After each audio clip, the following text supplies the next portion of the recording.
Hello, I'm the Eternal Newbie. The extra L is for lunatics, as in, I am in a party full of lunatics. We've got the Paladin of Hercules who likes to beat things up. We've got the Bard who doesn't understand what a Bard does and acts very unbard-like, which is not as good as it sounds. We've got the Barbarian who thinks he's a scientist and uses the scientific method to prove things.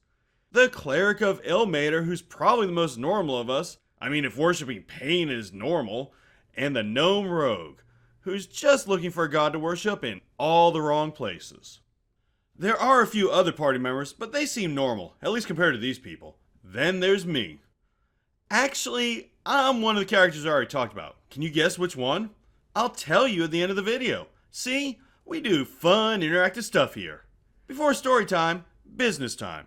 If you enjoy this video, check out my others. I've got a bunch. Subscribes, likes, comments, those are always great.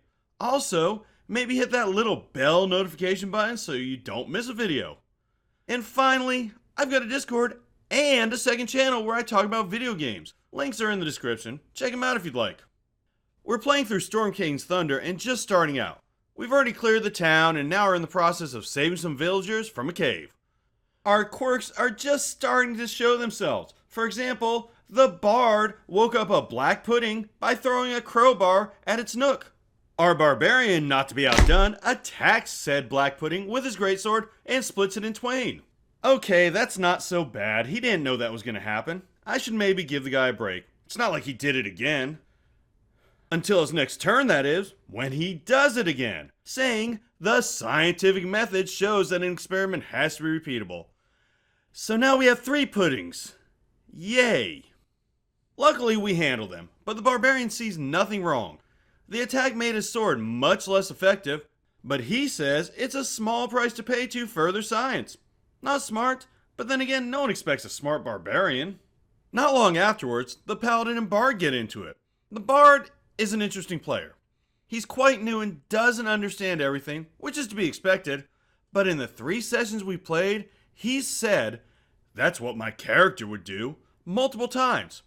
He's an alright fella and he'll learn. His Bard, however, might not make it. You see, he was complaining about getting hit all the time when the Paladin told him in a not so nice way to stop complaining. The Bard goes up and slaps him. Smithers, make me slap him. The Paladin. Did I mention he is a Paladin of Hercules? You know, the demigod who goes around beating people up? Yeah, he doesn't take this too well. The Bard hits on the slap, dealing 0 damage due to his low strength, saying, "It's what my character would do." And the Paladin responds with his battle axe.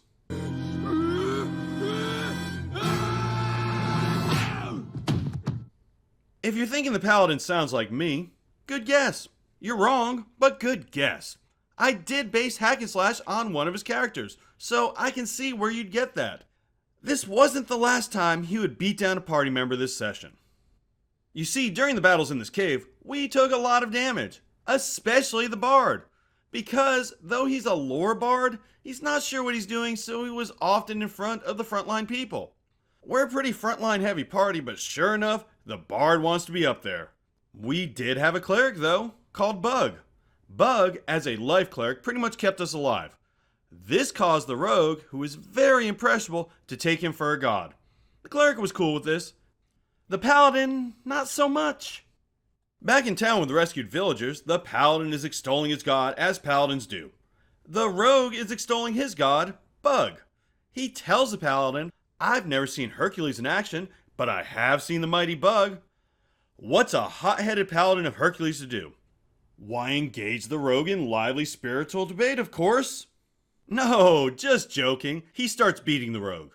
He'd taken the tavern brawler feat, so his unarms do 1d4 plus strength. Basically 4 to 7 points. He goes up to the rogue and punches him, critting on the strike, so now it's 2d4 plus 3. The rogue looks at him and says, "Ouch, but I can see what my god does," pointing to Bug. "You should worship the mighty Bug." The Paladin rolls again and crits again.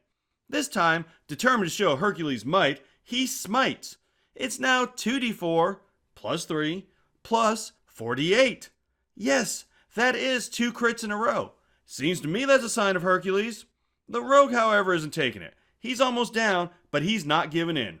You sure do hit hard, he says, but the mighty Bug can heal. To prove this, Bug now heals him. You may be wondering why a cleric is just sitting there watching someone blaspheme in his name and getting beat up for it without saying a word. Well, Bug worships Ilmater, the god of suffering, whom I'm pretty sure is okay with the rogue suffering. The paladin uses lay on hands to heal the rogue for a few points, but the rogue is still not giving in. Bug heals better. So the paladin beats the rogue unconscious. The next day, a floating tower sporting a wizard's hat approaches and the barbarian immediately wants to climb it. His hypothesis is he's never met a bad person living in a house with a hat, so this guy must be good. Time to test his theory. Bard doesn't like this idea and tries to stop the barbarian. How does a level 4 lore bard try to stop a level 4 barbarian, you ask? A spell, maybe charm person. No, the bard tries to grapple him. He almost gets him too. He rolled a 9, and when you add in his non-proficient athletics, it's an 8. The barbarian rolls a natural 20 for a 26. So yeah, close. Really close. The barbarian climbs up to the tower, the rest of the party following with various levels of enthusiasm. At the top, they meet a friendly cloud giant named Zephyros. Theory proven as far as the barbarian is concerned. Bug hadn't wanted to go up to the tower and still wanted to leave, not trusting Zephyros. This sways the rogue. He'd been using the cloud's height to distribute flyers about how great Bug was. He sees that Bug is wrong and science is right, at least as far as he can tell, and starts to worship science now. The barbarian is happy to explain everything he knows about science. It takes about 2 minutes. Getting beat down and then healed by the power of Hercules did nothing to convince him, but a nonsense science theory seems to have done the trick. The paladin just shakes his head as the session ends there. This was our coming together adventure. I think we all learned something. I'm very curious to see if this group can survive. Did you guess which one I was? You thought I was the bard, right? While that does sound like me, it wasn't. I was the...